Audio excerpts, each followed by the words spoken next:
talk about volume of a cube. So, alam natin na yung cube, lahat ng sides, they are equal.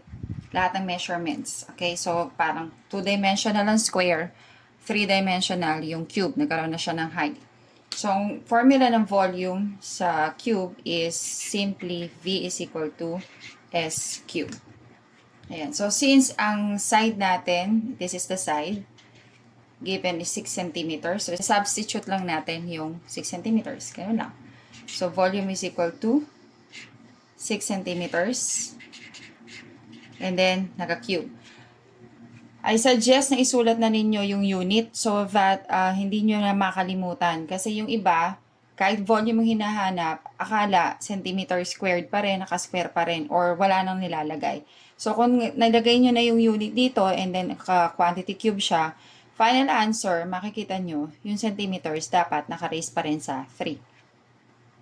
So, yung 6 centimeters cube is the same as 6 centimeters times 6 centimeters times 6 centimeters. Ayan. So, you are going to multiply 6 by itself 3 times. And that is 216 centimeters cube.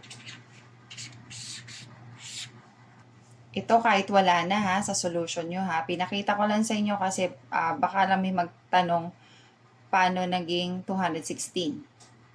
Okay, may mga nalilito pa rin kasi sa pag-raise, pag-cube, pag-square, okay, ng isang number. Now, what about, given ang volume, hahanapin natin yung side. So, balik pa rin tayo dun sa formula, which is S cube. So, sa substitute natin, pwede kayong mag-derive na ng formula dito pa lang, or mas madali, mag-substitute na muna kayo ng value so that mas makita ninyo alin ba yung hinahanap talaga.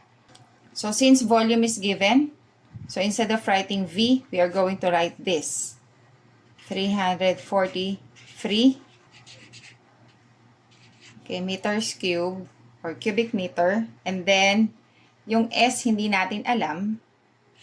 Ayan. So, lagay lang din natin yan. Naka-cube pa rin. Kasi hindi nga natin alam yan eh. Ngayon, ang kailangan kasi kapag maghahanap ka ng unknown, kailangan ang exponent niya is only 1. Kaya lang naka-cube to eh. So, ano yung gagawin natin?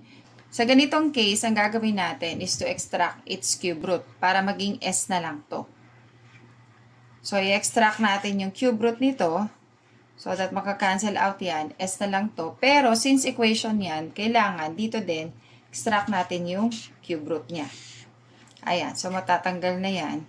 And then, ito din, kukunin natin yung cube root ng 343, which is 7. 7 meters. Ayan. So, ito na yung ating measurement ng side. Or simply, S is equal to 7 meters. Ayan. They are the same naman.